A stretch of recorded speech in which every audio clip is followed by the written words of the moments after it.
Hey, how's it going, YouTube? I got a very disturbing story to share with you guys. It's coming out of Cincinnati, Ohio. A man has sex with over 100 dead women from a city morgue, mind you. This is crazy. I mean, I wish I was making this up, but I had to read the story twice. But we're gonna watch a news clip, and I'll be back with my commentary.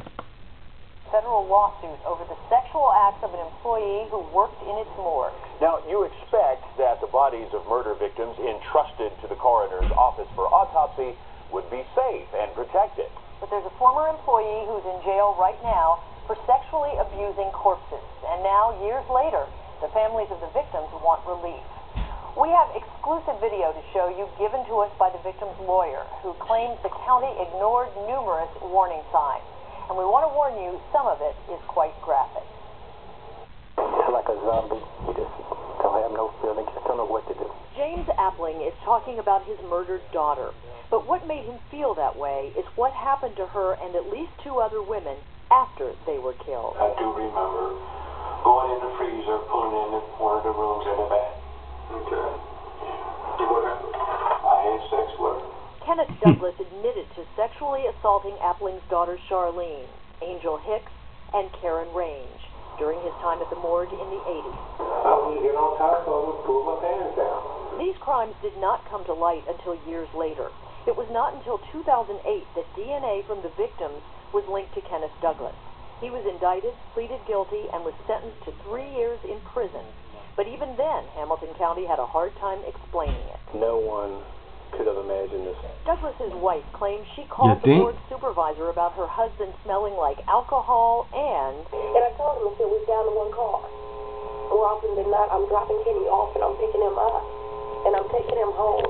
He gets undressed and he reeks up.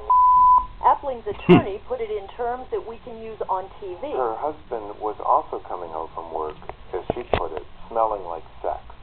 Douglas's wife claims the morgue supervisor told her to stop calling.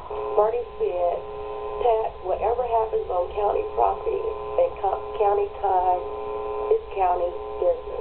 Douglas says he committed these crimes because he was under the influence of drugs and alcohol on the job. If I wasn't drinking, I hadn't had anything to drink when I went to work, it wouldn't happen.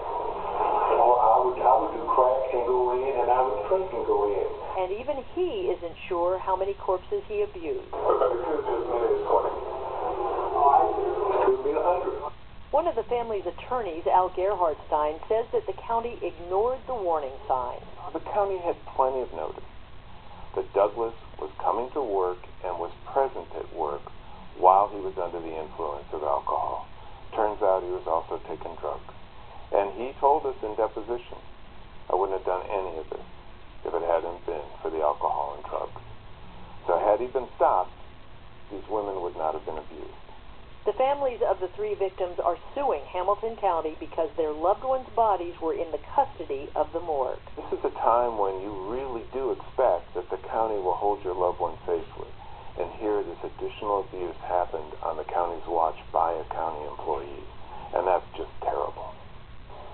It wasn't only corpses. A morgue employee who worked with Douglas testified that he would bring live women in at night and have sex with them. This is the 4th time the county has been sued for failing to protect bodies in the morgue. The county could have another multi-million-dollar lawsuit on its hands. We reached out to the county for comment, and they sent us a statement that says Hamilton County, like any other employer, is not and should not be responsible for the criminal acts of an employee. The taxpayer should not have to pay any money for the acts committed by criminals. Some of this. So you saw the news clip. Holy shit! That Mr. Douglas, you was turned up all night long.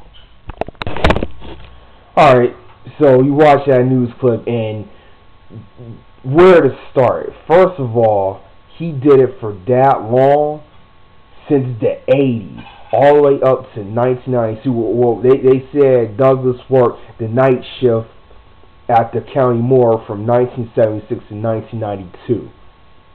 So his triggers was alcohol and drugs, and he would just pull the dead bodies out the freezer and just go straight in, not a care in the world. And his own wife was saying he was coming home reeking of alcohol and sex. Like, he was like doing a whole marathon. He got done with one woman, moved on to the next one, and he was bringing in women. This is crazy. And they said he only got like 3 years for this. That's nuts. And you can tell that his wife was trying to say, you know, something is not right. I mean, why is my husband, he goes in sober, but then he's coming home just stinking, like she said, stinking like he just got done having sex. And that's insane for him to be doing it that long and nothing got done. Of course, until, you know, they found out back in 2008 that, you know, there was something was going on. And now he said 100. It could have been as much as 208. Whoo, man, just a disturbing story. This is necrophilia at its finest, because he did not have a care in the world. Kenneth Douglas did not have a care in the world, ladies and gentlemen. Even for dead bodies, and you bring it in women.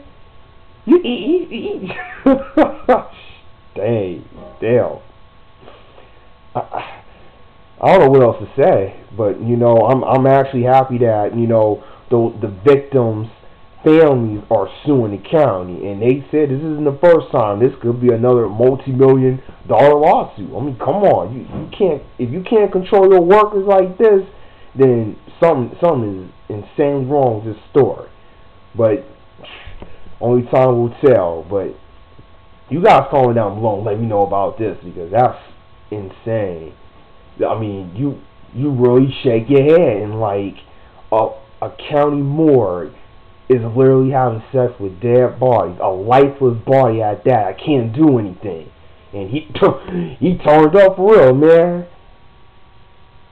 Just damn. It lets you know how crazy this world really is, ladies and gentlemen. It really is. We live, and excuse the language, in a fucked up society. I'm out.